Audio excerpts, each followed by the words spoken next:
문제는 타이밍. 이제 우리가 셀 차례다. 셀 타이밍을 알려주는 유안타 T레이더. 잘 파는 게 투자다. 유안타 증권.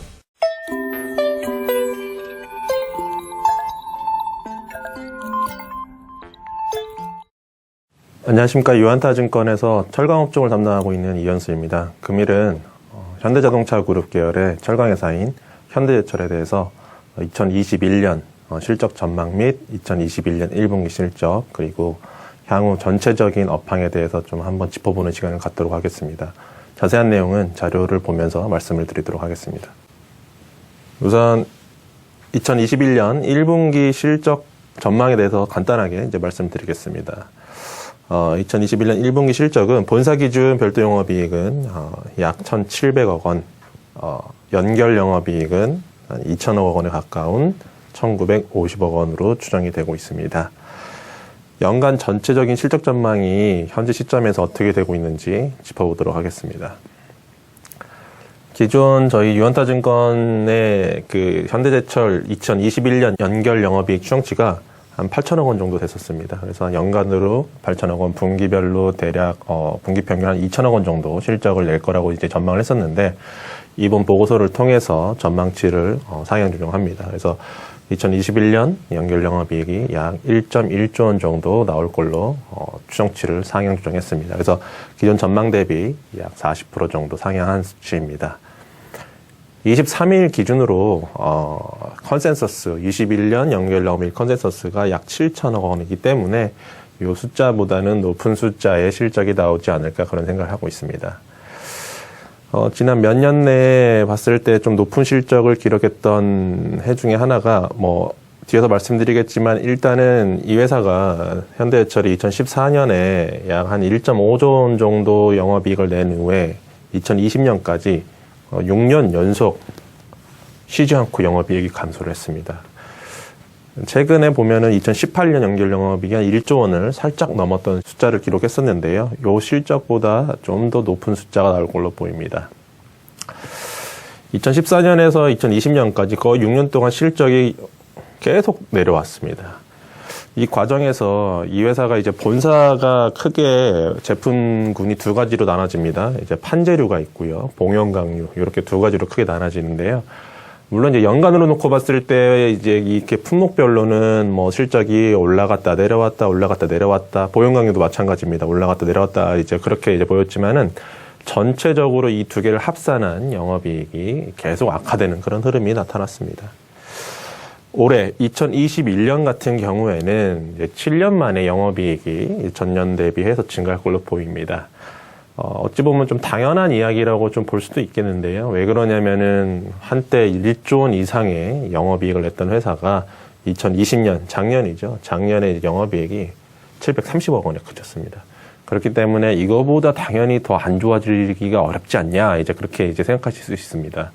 하지만 올라오되, 이제 2021년 실적은 올라오되, 이 증가폭 자체는 이제 시장이 예상했던 것보다는 클 것으로 전망을 하고 있습니다. 올해 실적이 작년보다 이제 좀 크게 올라올 수 있는 그런 요인 중에 하나는, 일단은 판재류, 앞서 말씀드렸던 이제 제품군이 크게 이제 판재류와 봉연강류가 있는데, 그 중에서 이제 판재류 쪽에서 스프레드 확대, 스프레드라고 하면은 제품 가격과 원재료 가격 간의 그 차이를 이야기하는데요. 스프레드가 확대가 되고, 특수강 부분이 있습니다. 이 회사가 특수강 부분이 있고, 이 부분이 이제 크게는 이제 봉연강류 쪽에 들어가긴 하는데, 특수강 부분이 사실 적자가 계속 나던 그런 사업 부분인데, 작년에도 역시 적자가 났는 걸로 그렇게 추정이 되고 있습니다. 하지만 작년 적자 규모가, 영업 적자 규모가 재작년보다는 축소됐고요. 올해 추가적으로 또 적자 규모가 좀 축소될 것으로 그렇게 보입니다. 거기에 이 회사 이제 주력이라고 할 수 있는 제품군인 자동차 강판이 2017년 이후에 거의 이제 4년 만에 좀 인상이 될 걸로 기대가 되고 있습니다. 그리고 이제 반기마다 이제 협상을 하는 이제 조선향 후판입니다. 조선업체들에 공급하는 후판 가격 역시 제 판단으로는 올해서 상반기부터, 아직 상반기 가격이 협상이 끝나지 않았는데요. 상반기부터 해가지고 가격이 좀 올라갈 걸로 보입니다. 전체적으로 시장 영향은 중국산 철강제 가격이 많이 올랐습니다. 이러다 보니까 이제 우리나라 수입 업체들이 이제 높아진 수입 가격 탓에 이제 좀 수입을 하기 좀 어려워진 그런 상황들이 연출되고 있습니다. 그러다 보니까 이제 국내 시장에서 수입산 철강 제품이 차지하는 MS가 좀 떨어지는 그런 모습이 나타내고 있습니다. 이런 것들이 전체적으로 이 현대해철에 좀 긍정적인 영향을 2021년에 보이지 않을까 이제 생각하고 있습니다. 앞서 말씀드렸던 그런 실적 개선 요인들을 조금 더 자세하게 좀 살펴보도록 하겠습니다. 일단은 봉연강유 같은 경우에는 이제 봉연강유 대표적인 거는 이제 뭐 잘 아시는 철근, 뭐 H연강 이런 것들을 이제 봉연강유의 이제 대표적인 품목으로 저희가 생각할 수 있는데요. 작년 대비 2021년 영업이익 증가할 것 같습니다. 증가하겠지만은 그 폭 자체가 크지 않을 걸로 전망이 됩니다. 그 이유가 뭐냐면은 작년 봉연강유 시장의 시황이 상당히 좋았습니다. 2020년 봉연강유 업황이 19년 대비 되게 좋았는데 그 좋은 이유를 보면은 일단은 원재료, 봉연강유의 주요 원재료가 이제 철스크랩, 저희가 흔히 이제 고철이라고 이야기하는 철스크랩 가격이 올라가는 그런 구간에서 제품 가격 인상으로 잘 대응을 했습니다. 이러면서 이제 19년 대비해서 실적이 많이 올라왔죠. 그렇기 때문에 21년 역시 실적이 좋겠지만은 19년 대비 20년에 올라왔던 폭 대비해서는 21년에는 조금 더 완만한 좀 그런 기울기로 올라가지 않을까 생각을 하고 있습니다. 그래서 이제 봉연강유보다는 앞서 말씀드렸던 이제 판재료 쪽에 대한 실적 개선이 좀 주요 키 포인트가 될 것으로 보고 있고요. 이제 연결로 놓고 봤을 때는 이제 해외 종속회사들이 있는데 현대해철 같은 경우에는 해외 종속회사들이 주로 이제 저희가 이야기하는 이제 SSC라고 하는 스틸 서비스 센터가 이제 주요 해외 종속회사입니다. SSC라고 하면은 해외에 나가 있는 현대차 및 기아의 이제 자동차 공장에 자동차 강판을 공급하는 이제 그런 역할을 하는 공장들입니다. 근데 이제 보면은 올해 현대차와 기아의 해외 이제 공장 가동률이 좀 올라오고 생산 및 판매 대수가 증가할 걸로 보이기 때문에 현대제철의 이제 SSC 역시 매출액 및 영업이익이 개선될 걸로 보입니다. 판재료는 스프레드 확대가 전망된다는 말씀을 다시 한 번 더 좀 말씀을 드리고요. 특히나 해외 종속회사 중에서는 이제 크게 종류를 나눠 보면은 이제 아시아, 그리고 이제 뭐 미주, 그리고 유럽 이렇게 세 가지로 나눠볼 수 있는데 그 중에서도 사실 유럽이랑 미주 같은 경우에는 실적이 그래도 괜찮았습니다. 지속적으로. 근데 이제 아시아 쪽에서 특히 이제 중국으로 대면되는 이제 아시아 쪽 이제 법인들이 실적이 많이 악화됐었는데요. 작년에는 그래도 재작년 대비해서 19년 대비해서 그래도 실적이 좀 개선이 됐고 올해도 역시 중국 법인들의 실적이 추가적으로 좀 개선이 될 걸로 보입니다. 거기에 하나 덧붙여서 좀 말씀을 드리면 현대해철이 앞서 말씀드린 대로 이제 판재료 부분이랑 이제 해외 종속회사 이쪽에 대한 실적 개선이 이제 한 부분이 있다 그러면은 이 저수익 사업 철수에 대한 영향도 올해 긍정적인 영향을 미칠 것 같습니다. 그래서 작년에 이제 정리를 한 충남 당진에 있는 전기료 열환 설비 및 그리고 이제 칼라 강판 설비들 이 두 개 사업 부분이 그동안은 수익성에 큰 도움을 주지 못했는데요. 이제 작년에 사업 철수를 하면서 기저 효과로 올해부터는 이 전체적인 실적 개선이 되는 데 있어서 좀 도움이 되지 않을까 이제 그런 생각을 하고 있습니다. 그래서 전체적인 올해 영업이익을 보면은 이제 앞서 말씀드린 대로 기존 추정치 대비해서 한 40% 정도 이제 상향 조정을 하고 추정 ROE 역시 2%대에서 3%, 2% 초반에서 3% 중반대까지 상향 조정을 합니다.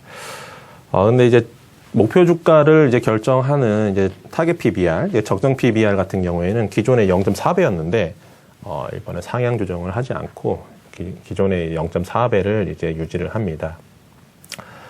이 업황이랑 이 실적이 개선되는 이제 그런 국면에서는 이 회사가 이제 한때 실적이 안 좋고 이럴 때는 업황이 안 좋을 때는 PBR이 거의 0.2배도 하회하는 그런 과정까지 주가가 떨어졌었습니다. 근데 이제 업황이 이제 개선되는 국면에서는 제 생각으로는 이제 최소한으로 받아야 될 밸류에이션의 가치가 이제 PBR 0.4배라고 이제 판단을 하면서 지난번 보고서에서 이제 0.4배로 이제 타겟 PBR을 정했었는데요. 요거 이상으로 이제 전체적인 주가 흐름이라던가 이제 뭐 결국 이제 시가총액이 커져야 되는 이제 그런 것들을 생각을 하려면 이 ROE 역시 좀 추가적인 개선을 이제 줘야 된다고 생각을 합니다. 그래서 이 회사가 이제 영업이익이 이제 크게 개선되는 건 사실인데요. 여전히 좀 부채 규모가 많습니다. 그러다 보니까 이제 이자 비용도 나가면서 ROE가 이제 개선되는 폭이 영업이익이 개선되는 폭 그 정도만큼 좀 되고 있는데요.